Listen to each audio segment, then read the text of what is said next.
Coucou tout le monde, je vous filme une vidéo dans mon atelier comme d'hab. Maintenant c'est vraiment que là que j'ai du temps. Et d'ailleurs ça fait super longtemps que j'ai pas filmé. Mais je voulais en fait vous faire une vidéo donc à propos de l'allaitement. Et en fait mon fils vient d'avoir 15 mois. Donc voilà, ça fait 15 mois que j'allaite mon fils. Je voulais vous faire une sorte de bilan, un petit peu de retour sur ces 15 mois. Parce que au début c'était une information que je n'avais pas trouvée en fait, comment l'allaitement ça évolue avec l'enfant, un petit peu le rythme et tout ça. Et je pense que ça peut peut-être en aider certaines à se projeter un petit peu sur comment ça va se passer, comment on peut en arriver à 15 mois d'allaitement alors qu'à la base on se dit bon bah déjà si j'allaite une semaine c'est super cool, un mois c'est génial, si je fais 3 mois c'est genre le must, mais finalement on arrive très naturellement à 15 mois d'allaitement et moi clairement je ne vais pas arrêter demain. Donc bien évidemment chaque enfant est différent, chaque femme est différente, chaque famille, chaque organisation est différente, ce qui fait que chaque allaitement est complètement différent. Et moi je vais vous donner, en fait vous faire mon bilan de mon allaitement, donc ça peut ne pas correspondre du tout à ce que vous allez vivre ou ce que vous avez vécu. Bon je suis désolée hein, si la luminosité est absolument affreuse, je suis dans mon atelier sous des lumières de néon, pas du tout avec la lumière naturelle, voilà, mais on s'en moque un petit peu de l'image. Hein. Pour moi mon allaitement a en quelque sorte plutôt bien commencé puisque mon fils a très bien tété tout de suite, il a très bien trouvé le sein. Je n'ai jamais eu de crevasse, je n'ai pas du tout senti ma montée de lait alors que je m'y attendais, j'avais lu voilà, que c'était douloureux et tout, je m'y préparais, mais je n'ai pas du tout senti mon lait arriver.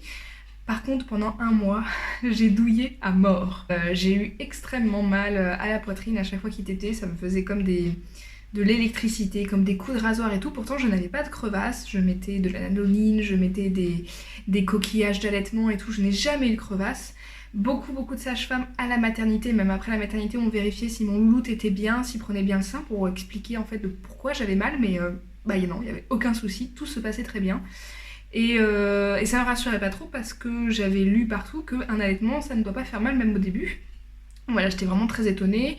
On a même fait vérifier s'il avait pas un frein, un truc comme ça, mais non, puisque finalement il tétait très bien, qu'il prenait du poids et tout, donc ça ne s'expliquait pas.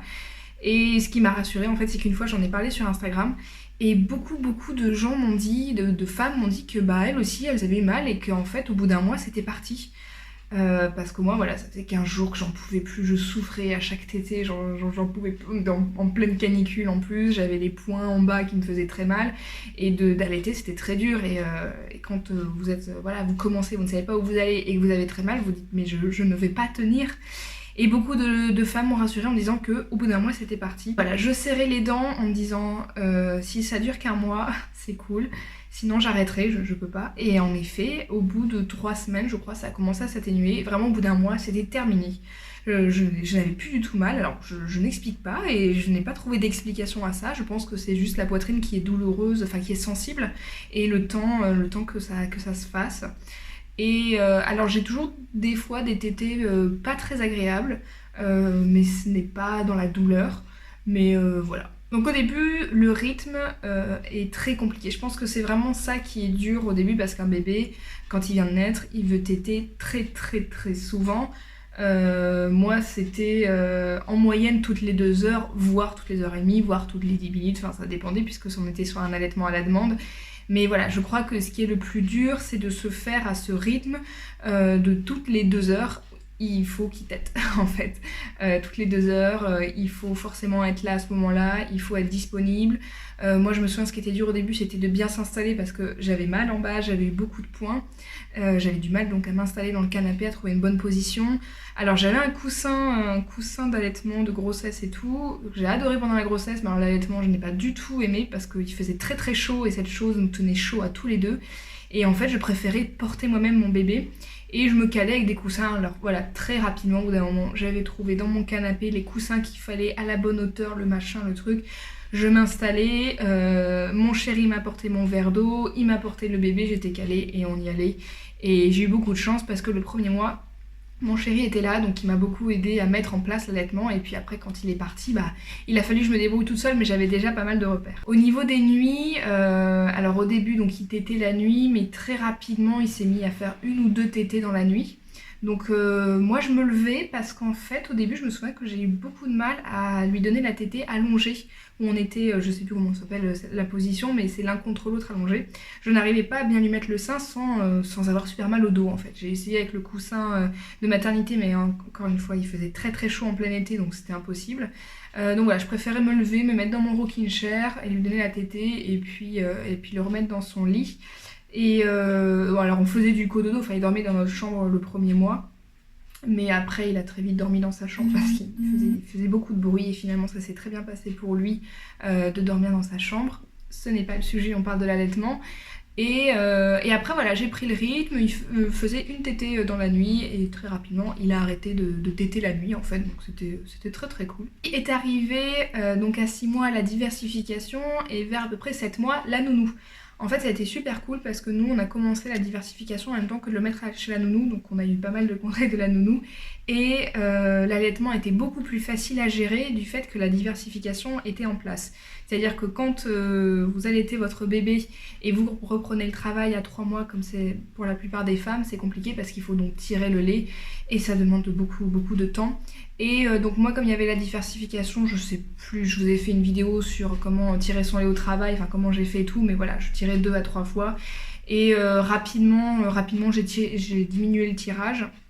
Et il y a encore, je crois que c'est pour ces 11 mois, je tirais encore à 16 heures pour que lui mange son goûter à 16 heures, ce soit mon lait. Et j'ai rapidement arrêté parce que j'en avais marre de tirer mon lait. Franchement, ça me saoule. Je ne supporte pas, même quand je suis en déplacement, tirer mon lait. C'est vraiment un truc qui me... Voilà, c'est pas agréable. Je n'aime pas avoir affaire à cette machine qui est très très pratique, mais je n'aime pas beaucoup le tire-lait. Qui me fait pas mal, hein, mais c'est juste que ça me saoule. Et donc voilà, j'ai arrêté de tirer à 16 heures. Il a son petit goûter et tout, il n'y a pas de souci. Et quand il est avec moi, 2 jours par semaine, ou voire même plus si j'ai envie de le garder, et ben au goûter, c'est la tétée s'il veut. Ensuite, alors parce que évidemment un bébé qui dort et qui dort pas, au niveau de l'allaitement ça joue beaucoup, puisque nous, vers 11 mois, il a eu de la fièvre pendant plusieurs jours. Pendant plusieurs nuits, il était très très chaud, on était en vacances à la montagne et il a passé les nuits avec nous dans le lit et la seule chose qui le calmait c'était de téter, donc il a passé au moins 3 nuits entières à ne faire que téter. Donc là, mon Dieu, mais c'était tellement rassurant de pouvoir lui donner le sein, de savoir que ça lui faisait du bien, que ça le rassurait et tout ça. Mais malheureusement, cette fièvre l'a complètement... Ce n'était plus le même enfant. On est rentré et ça a été le début de l'enfer au niveau des nuits. Voilà, il a arrêté de bien dormir, il s'est réveillé beaucoup, il avait du mal à se calmer et il a repris les tétés la nuit. Alors en plus on était en plein été, donc évidemment j'imagine qu'il avait soif, comme nous quand on se réveille à 3 h du mat et qu'on est asséché, on se dit c'est pas grave, je préfère dormir, je boirai en me réveillant. Un bébé qui sent qu'il a soif, c'est, je pense, un instinct de survie, c'est je veux boire. Il se dit pas je vais attendre dans 3 heures, maman elle sera plus en forme, il a soif. Donc voilà, donc il s'est remis à téter 2 à 3 fois par nuit. Là on est revenu à une tétée à peu près par nuit, on croise les doigts. Mais voilà, là on en est donc à 15 mois. On a une tétée le matin, en fait il vient dans le lit, il tète comme il veut, il fait ce qu'il veut, il prend la dose qu'il veut, il rigole en même temps avec nous, donc il passe la journée chez la nounou, et ensuite le soir avant de se coucher, il tète. Quand il est avec moi, il tète aussi, et puis il tète la nuit aussi, hein. Quand il est avec moi, il tète donc le matin, la journée c'est quand il veut, et quand je suis disponible surtout. Parce que il peut m'arriver des fois où, je sais pas, je vais vous dire vers 14 h par exemple, ou même pas vers 14 h, mais on va dire vers 18 h, je suis avec des potes en train de boire un verre, et puis j'ai Loulou qui est là et tout, et qui va me demander de téter, et je n'ai pas envie. Là, je suis en train d'être avec mes amis, je suis aussi avec mon fils, mais là, je n'ai pas tout d'un coup envie de lui donner mon sein.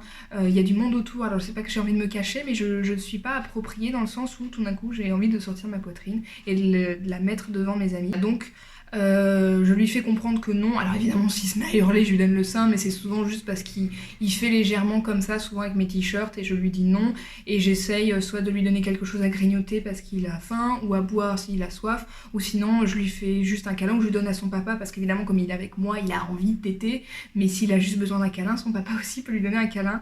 Donc voilà, c'est vraiment moi pour en quelque sorte tenir le coup. J'ai envie que l'allaitement ce soit pardon, ce soit la demande pour lui, bien évidemment, mais ce soit la demande pour moi. C'est-à-dire que si j'ai pas envie, eh ben je lui donne pas le sein. Voilà, tout simplement. Après, on a nos règles du matin et du soir. C'est sûr que je vais pas lui enlever sa tétée du matin et du soir.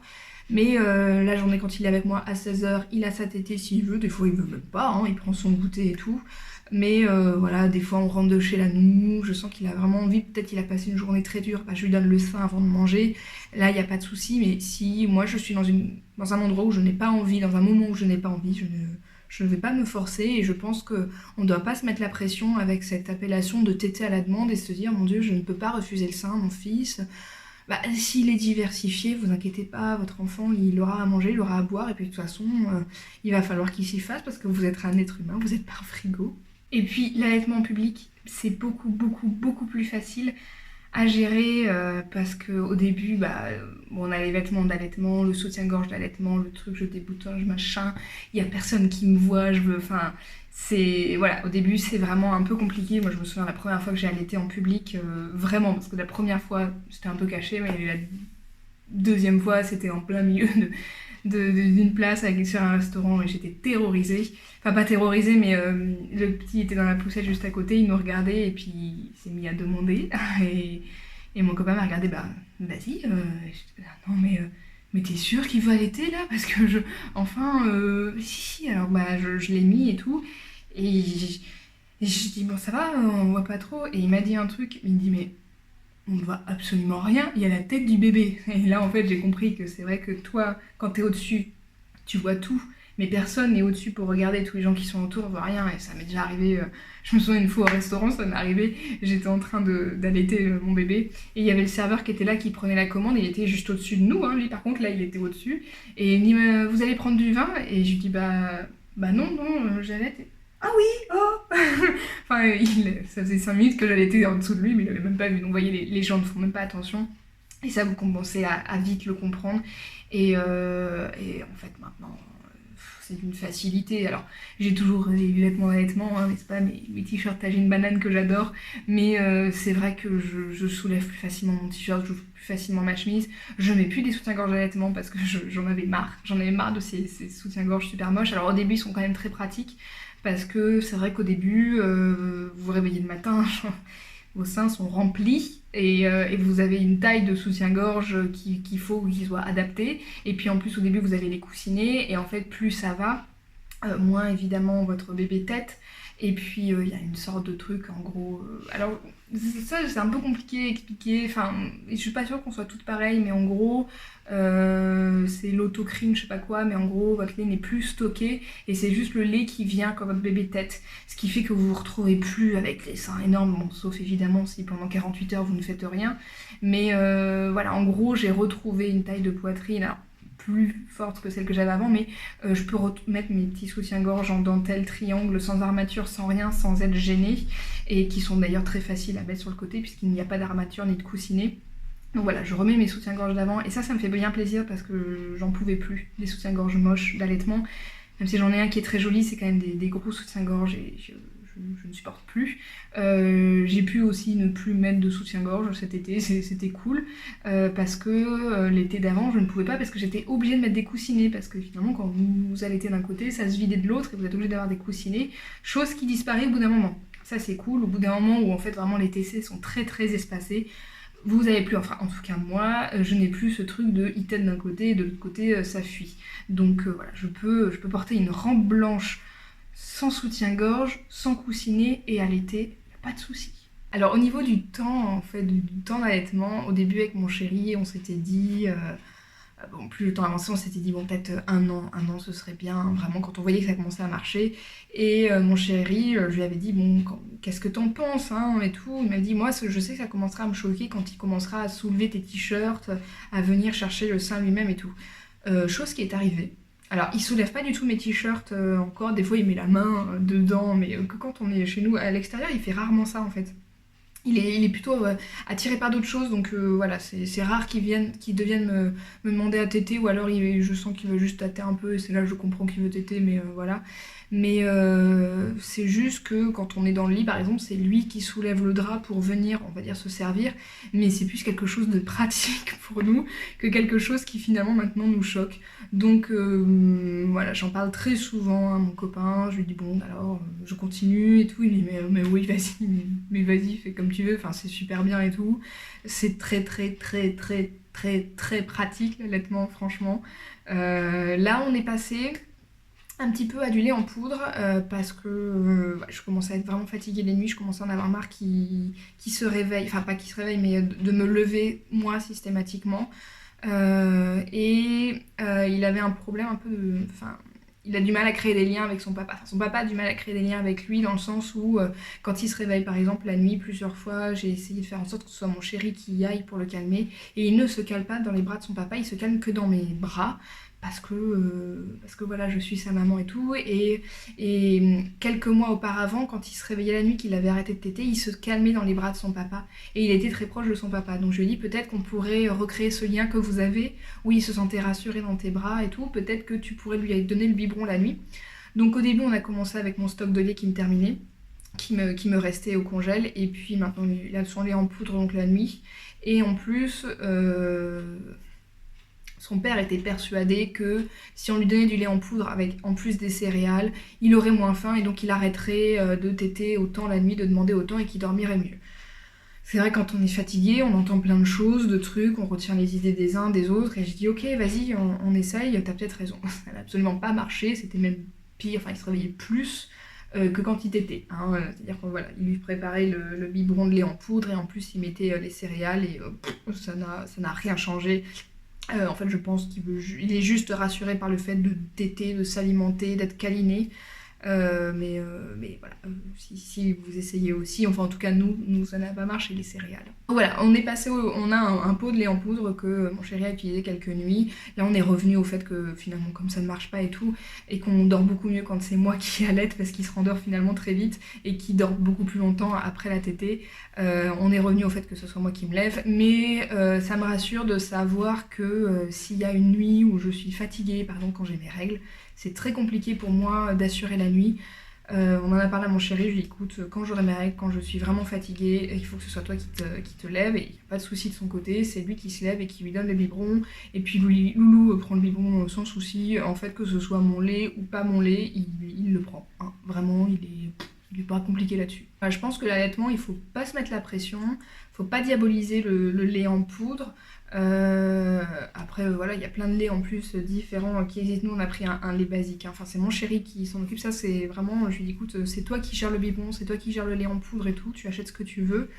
Peut-être qu'on en essaiera d'autres tout plus tard, mais je veux pas me mettre la pression de me dire non c'est que l'allaitement, non pas le biberon, voilà, moi ce n'est pas comme ça que je vais bien vivre mon allaitement si je me mets trop la pression. J'ai vraiment envie d'être détachée et notamment j'en sais rien évidemment, mais je suis sûre que je n'irai pas jusqu'à ce que mon fils me dise qu'il arrête d'allaiter. Il y a un moment où je vais en avoir marre en fait. Sauf si on n'en est plus qu'à une tétée par jour. J'arriverai peut-être à assumer, mais voilà, rien que le fait que... Enfin non, j'en sais rien, mais c'est juste que je sais pas jusqu'où j'irai. Et de me dire que mon fils prend sans problème un biberon de lait en poudre, ça me rassure. Après, évidemment, l'allaitement, ce n'est pas que de la nourriture. Et pour l'instant, je trouve ça très très utile de pouvoir rassurer mon fils en le donnant en sein. Et des fois, j'y pense au moment où j'arrêterai de l'allaiter. Et je sais que pour l'instant, ça m'arracherait le cœur. Parce que j'aime beaucoup ces moments qu'on a tous les deux, même la nuit quand je suis réveillée, où je suis extrêmement fatiguée, de l'avoir contre moi à moitié endormi qui tète, c'est juste trop mignon. C'est un moment où il est calme, il est posé, où il bouge pas. Mon chéri adore aussi ça, il a découvert un peu de nourrir son fils la nuit et il trouve ça très très agréable de l'avoir très calme comme ça dans ses bras. Il se met sur le même endroit que moi sur le rocking chair devant la vue, il apprécie énormément, énormément ce petit moment. Voilà, en fait pour conclure un petit peu sur cette vidéo et sur 15 mois d'allaitement, comment ça se passe, c'est qu'en fait moi je trouve en tout cas que plus ça va, plus c'est facile. Et je pense que c'est ça qui aide à faire qu'un allaitement va durer, c'est que le premier mois est très très très très très très dur, surtout si vous avez mal. Moi j'ai eu mal sans crevasse, mais si vous avez des crevasses et tout, le premier mois c'est le plus dur, c'est genre le cap, t'as passé ce cap là, ouah, t'as passé une énorme marche. Ensuite, t'as en tout donc les 3 premiers mois où il y a vraiment une grosse tétée à la demande et tout, le temps que tu trouves un rythme. Après, tu commences à trouver un rythme, un moment de vie et tout, ça va à peu près. Certaines vont reprendre le travail, donc à gérer peut-être juste à l'été, peut-être te tirer 1 ou 2 fois et puis donner du biberon si vous avez envie, ou une tasse à bec, hein, des trucs comme ça pour pas faire la confusion. Voilà, mais vraiment ce qui aide c'est le 6e mois, la diversification. Parce que tout d'un coup, vous n'avez plus déjà la pression de vous dire que vous êtes le seul aliment de votre enfant et qui va découvrir plein de choses à manger, qui va avoir tout ce qu'il faut. Donc voilà, déjà ça enlève une grosse pression quand même. Et puis votre enfant, il découvre de plus en plus de choses, donc il est de moins en moins accroché à cette seule chose qui le rassure, qui est votre sein. Voilà, vous, ça vous met moins la pression, lui, il est moins contre vous trop souvent, et là, c'est là où ça commence à être facile, on va dire, d'allaiter en fait. À partir des 6 mois, c'est vrai que vous avez votre rythme, votre machin, vous savez comment faire, hop hop hop, vous faites une tétée assis. Ah ouais, dès qu'il commence à se tenir assis, vous pouvez faire une tétée au restaurant sans vous péter l'eau. Et moi, je me souviens au début, les tétées dehors, si on trouvait pas un café avec des accoudoirs sur les chaises, déjà c'était hors de question parce que tenir la tête du bébé comme ça, mais je me cassais le dos, mais c'était horrible. J'essayais de mettre le sac allongé, des fois mon copain essayait de se mettre pour que je puisse me mettre. Maintenant, il se tient assis, c'est toi qui fais ta vie, quoi. Ça, voilà, encore une chose beaucoup plus facile, un bébé qui se tient assis. Enfin voilà, c'est vraiment de plus en plus simple. Alors évidemment, il y a toujours des pics, hein, des moments où il va être très fatigué, des moments où il va faire des dents, il va beaucoup demander et tout, où il faut que vous soyez en forme à ce moment-là. Il y a des moments où, voilà, où vous êtes absolument crevé. La dernière chose que vous avez envie de faire, c'est d'allaiter. Bah là, ça va être dur, mais on va pas se dire pendant une journée, bah tiens, je vais arrêter et tout. Franchement, j'ai pas envie de dire c'est facile d'allaiter parce que c'est pas vrai, c'est pas facile d'allaiter. Sinon, toutes les femmes allaiteraient pendant des mois et des mois. Mais c'est pas si compliqué. Voilà, c'est pour ça que moi je ne sais pas encore quand est-ce que je vais m'arrêter parce que pour l'instant je trouve ça quand même très simple, hein. À part le truc de bah on va aller au restaurant, tiens ce soir, bah je ne peux pas mettre cette robe parce que je ne peux pas allaiter avec. Voilà. Franchement c'est con, mais c'est des fois le seul truc. J'ai plein de robes dans ma garde-robe que je ne peux pas mettre parce que je peux pas allaiter avec. Et c'est le seul truc qui pourrait me dire j'en ai marre, il y a plein de fringues que je peux pas mettre. Sachant que donc c'est vraiment quelque chose de très très mineur, hein, des fringues, j'en ai rien à foutre. Donc voilà, c'est vraiment la seule chose, je pense, qui pourrait me faire dire que j'en ai marre d'allaiter. Voilà, je ne sais pas du tout si cette vidéo aura pu vous servir, mais en tout cas, moi je sais que au début, les premiers mois d'allaitement, je me posais vraiment la question de comment ça se passe après. Parce qu'au début, on a beaucoup de livres, de choses et tout, mais je n'avais pas du tout de vision de mais comment ça se passe, genre après 6 mois, après 10 mois, après 1 an, un allaitement. Donc voilà, je vous fais mon petit retour sur moi, 15 mois d'allaitement. J'espère que cette vidéo vous aura plu, je vous fais plein de gros bisous, et puis on se dit à bientôt, bye bye.